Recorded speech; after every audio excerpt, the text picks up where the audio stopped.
should be more worried about the man standing in your bathroom recording you. Okay. Be cool. Who are you? Voila! A humble vaudevillian veteran cast vicariously as both victim and villain by the vicissitudes of fate. This visage, no mere veneer of vanity, is a vestige of vox populi, once vacant, vanished. However, this valorous visitation of a bygone vexation stands vivified and has vowed to vanquish this venue of virulent vermin, van guarding vice and vouchsafing the violently vicious and voracious violation of volition. The only verdict is vengeance. A vendetta held in votive, not in vain, for the value and veracity for such one day they vindicate the virtuous and vigilant. Verily, this virtuoso of verbiage does veer most verbose, so let me just add that it is my very good honor to meet you, and you may call me Black Rage!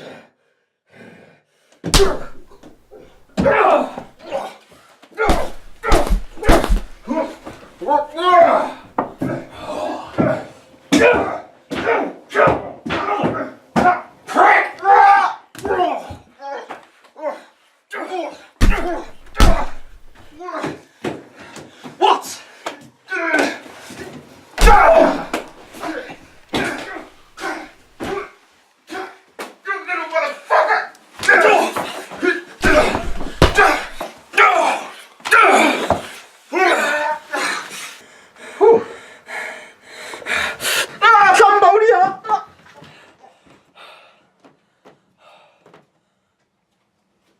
Where the fuck do you go?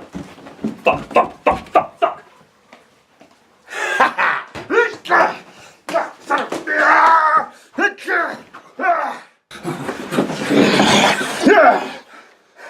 In the name of the Film Actors Guild, you are under arrest. The critics will never accept you.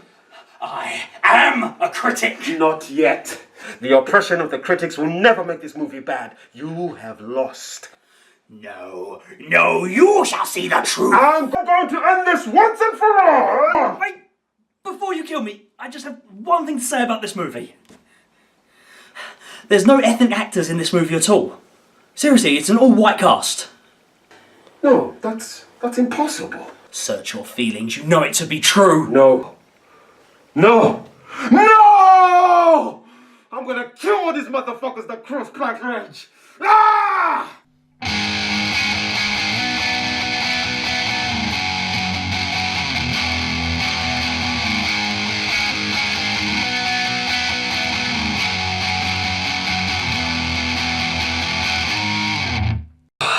Right. Hey, Black Rage, I'm kind of doing a review show. I'm going to review V for Vendetta. So if you could just, go back to wherever it is you're from. Luxembourg. Of course it's Luxembourg. Now, just, there's a door, just let yourself out and we'll pretend all this never happened, yeah?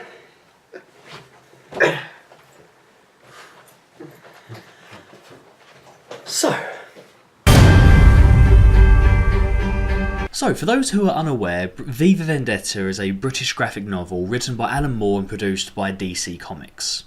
The premise of this world is a post-apocalyptic 1990s set in the UK, mainly London, which is ruled as a police state as fascism reigns supreme. The reason I'm telling you this is because if you have never read the comics, like myself, and you go into this film not even aware of that it's a superhero movie effectively, this film is incredibly confusing because it only sort of gradually explains what this film is and does as the film goes on. So I'm just giving you a heads up that this is, a fictional past/future, if that makes sense. It's a post-apocalyptic 90s where the government have basically taken over and rule with a proper iron fist. You can't even go for a shit without them realising what you're doing. So the film starts off with a news reporter spewing a hate speech against America, the gays, terrorism, Muslims. It's too easy, isn't it? But then we do get some really nice transitional shots from room to house to room of our two main characters.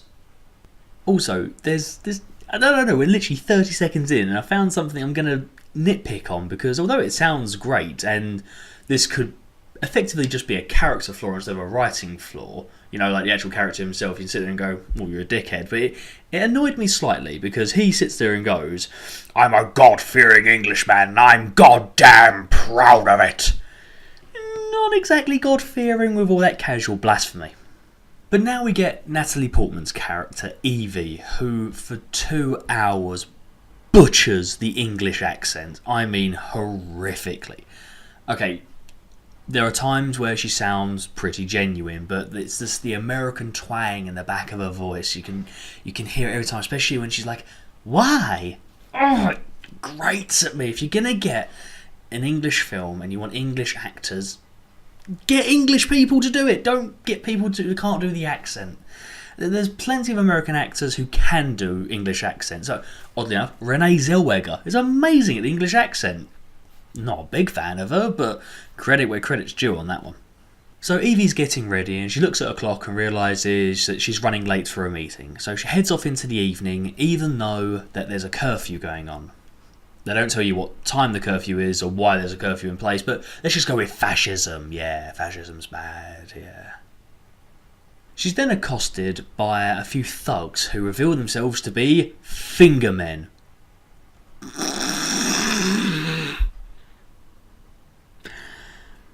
The villains in this film are called fingermen. Serious face.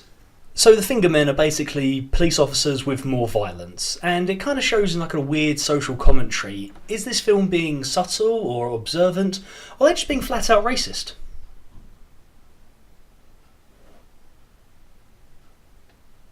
Racist.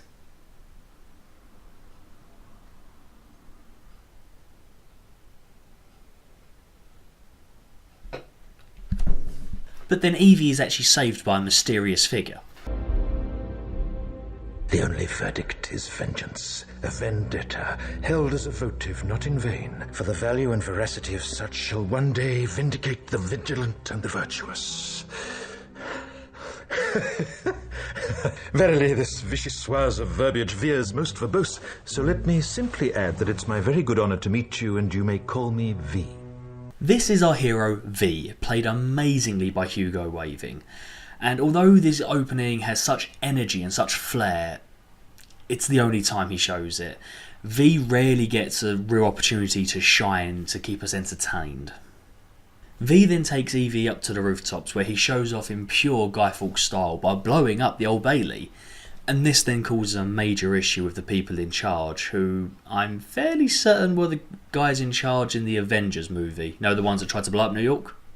They're the ones, yeah. But the next day, the fingermen, go on, serious face now, the fingermen track down Evie to her place of work and try to arrest her. V, however, intercepts and saves her again.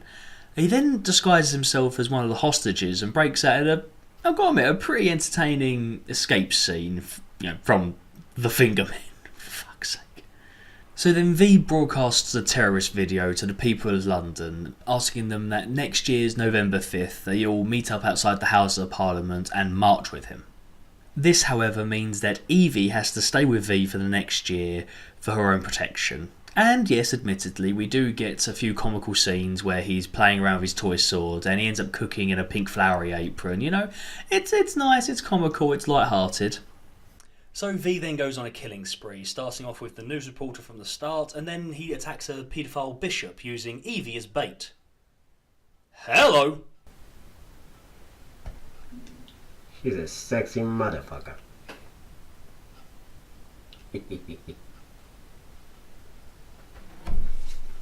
Seriously, where the fuck does that lead to?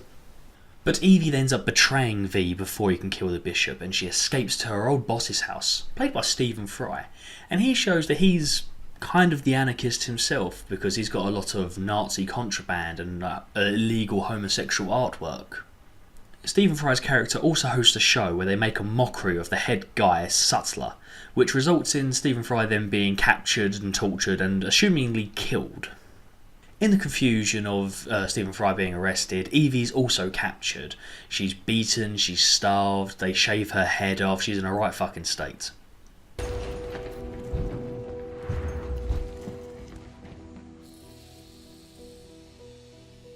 It's seems strange that my life should end in such a terrible place.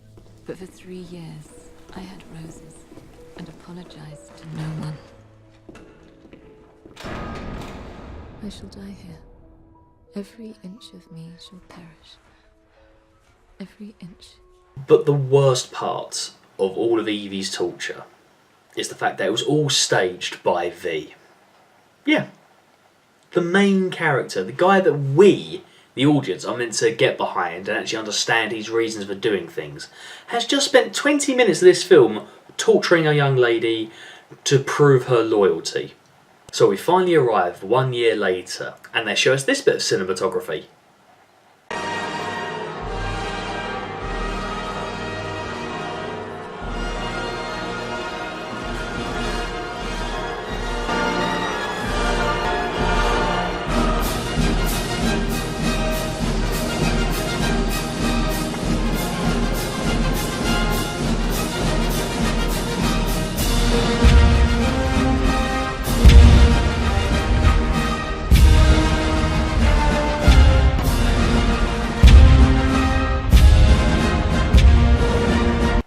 Didn't that look good?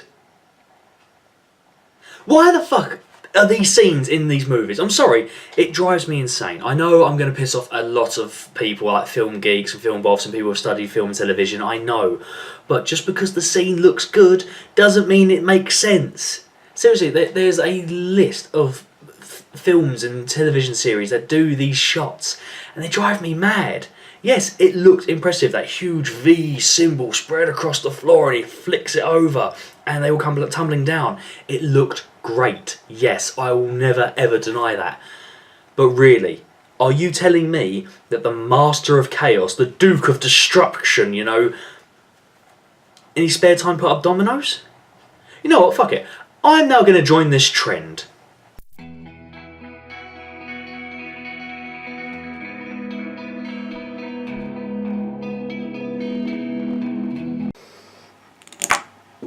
Ah.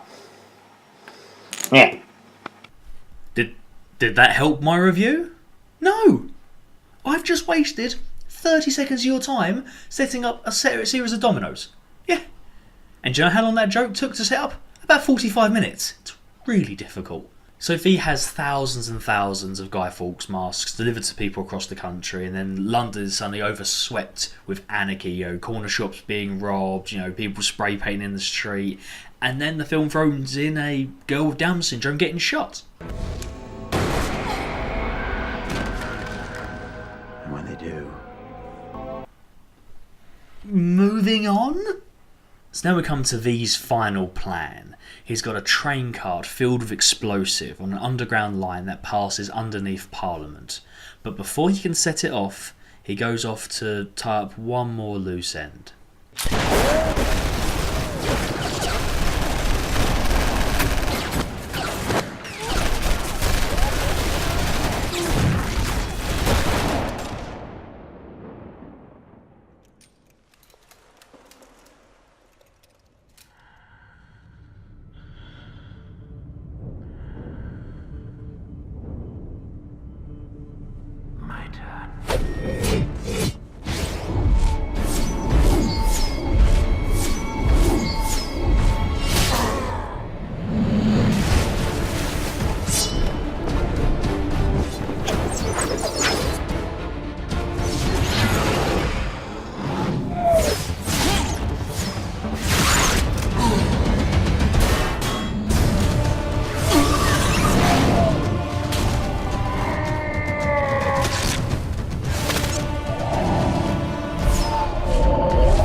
Beneath this mask, there is more than flesh. Beneath this mask, there is an idea, Mr. Creedy. And ideas are bulletproof.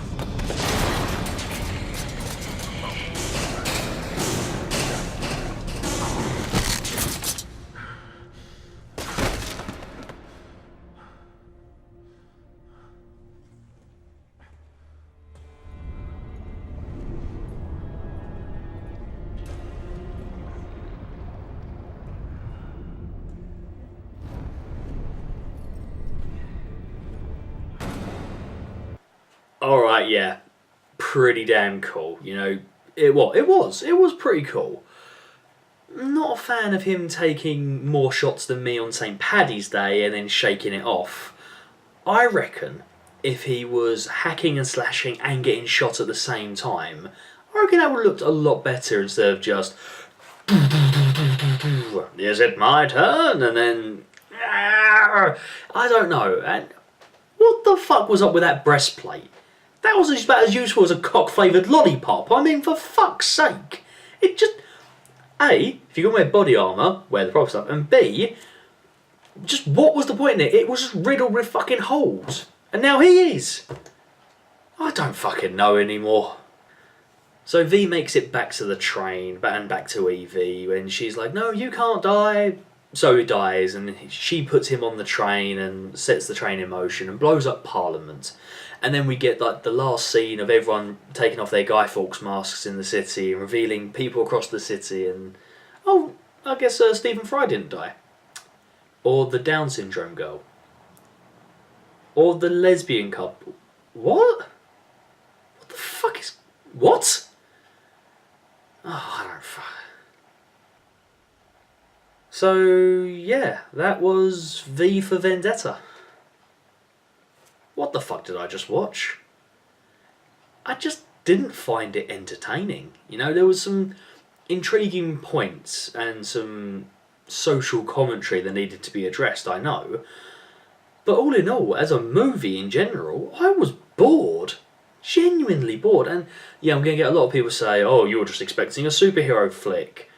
Yes, but there's still superhero movies that can deal with these issues and still be entertaining. Hell, there's even films that aren't superhero movies that tackle these issues and can still be entertaining. This was just a fucking slow movie. So, as always, it's now time for my 3 good and 3 bad. Number 3. This was clearly written by an American, because they tried so hard to get the English dialogue down, and all they did was discover the word bollocks. And they loved it. This word is spread throughout this film like a fucking plague. Seriously, like, and there's also times where we as English people would say something different to what American would. I mean, at the start in the newsroom, you've got a security guard saying, I'm going to plug you full of holes. And we would say, hold on, fuck off a minute. Sort of thing. Or we would say something a bit more on the lines of, freeze, I'm going to shoot you. Not, I'm going to riddle you full of holes. That's not how the English speak. We don't fuck around with our words. When we've got a gun in someone's hands and we're going to fucking shoot someone, we ain't going to start quoting John Wayne movies or anything like that. We are just going to say, fuck off. Which does bring me into number 2, and I've said it before, but Natalie Portman's bloody accent. Oh, for fuck's sake, it was just poor. Admittedly, there were times where it did sound okay, but it never got any better than okay. It was just a bad performance for the accent. If you want to film for an English person, you cast an English person. It's very fucking simple. Hell, if you want someone who looks like Natalie Portman, go for Keira Knightley. They're almost exactly the fucking same, and she's English. Not saying she would have made this film better for me, but if you want to go down that route, there it is. It's not that fucking far away. Number 1, as I said before, the pacing is so incredibly slow. It takes its fucking time getting to its destination, this film. And even after it reaches the destination, I'm like, did I really want to go here? Was this really where I wanted to end up after watching 2 hours of this? No, it wasn't. And I was just genuinely bored. However, as always, I'm now going to give you my 3 good Number 3, the social commentary and all the political stuff they do get into. I see where they're coming from. If the world isn't careful, we may even end up doing exactly what this film says it's going to do. We could end up being ruled by fascism. Me, on the other hand, I try and stay away from all the political talk because it drives me mad. Because no matter what I say, I'm going to piss people off. So I'm just going to stick to my guns and say, quite simply, I don't vote. Yes, come at me. I feel your anger. I just don't care. I will never, ever, ever tell anyone you can't vote, or you shouldn't vote, or you're making a mistake by voting for this person. That's your right. That's your opinion. You are welcome to it. Just don't shove your opinions down my throat.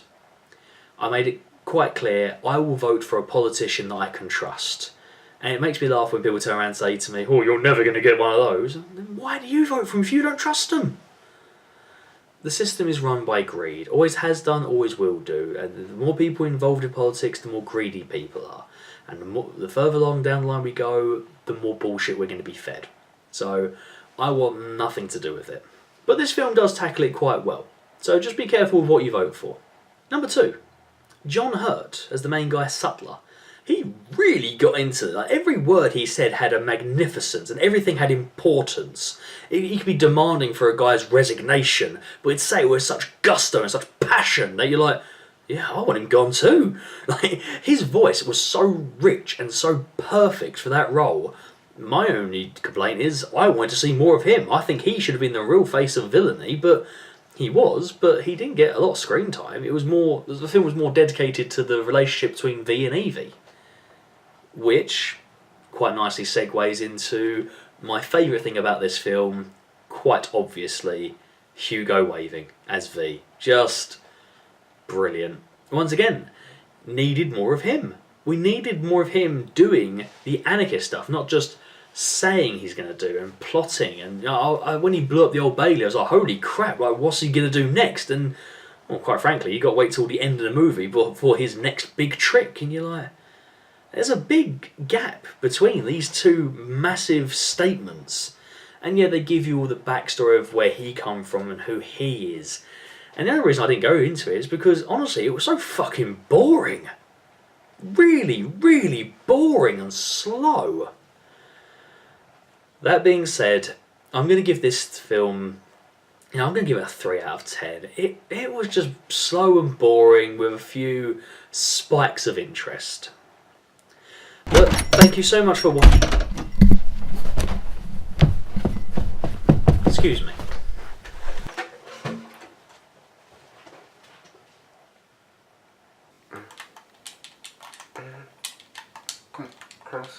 Cross! There's no pace in this team. Come on.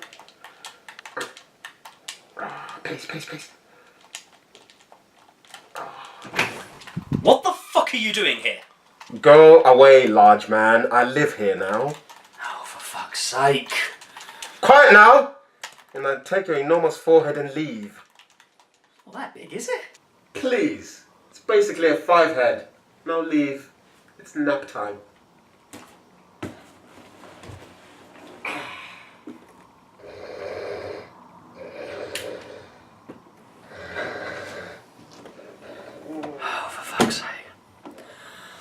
Thank you so much for watching. Please feel free to like, subscribe, and as always, leave a dirty comment. Just don't fucking move in. And I'll see you next time for Spider-Man. Take care now.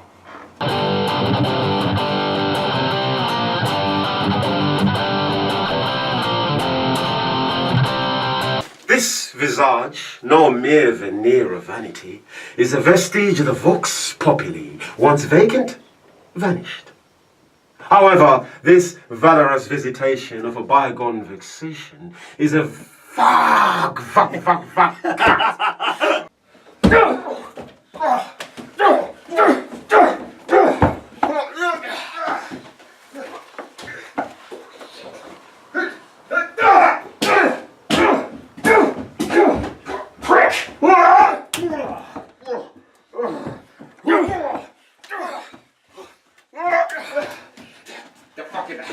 Just keep the zoom going, just go on recording.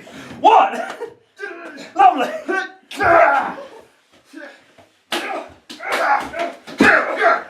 You motherfucker!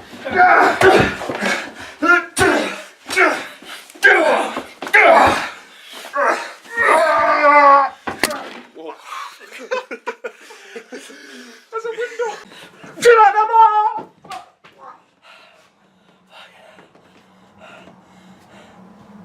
Fuck, did he go?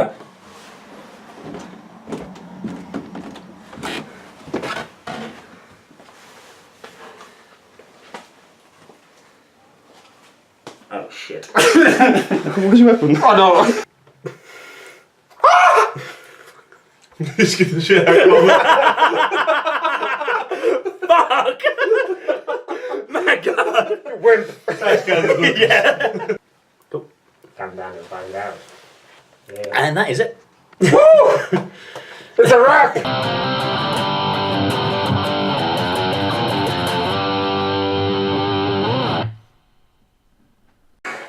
Okay, be cool. Who are you? Voila! A humble villain veteran cast vicariously as both victim and villain by the vicissitudes of fate. This visage, no mere veneer of vanity, is a vestige of vox populi, once vacant, vanished. However, this valorous visitation of a bygone vexation stands vivified and has vowed to vanquish the venereal virulent vermin vanguarding vice and vouchsafing the violently vicious. Damn it!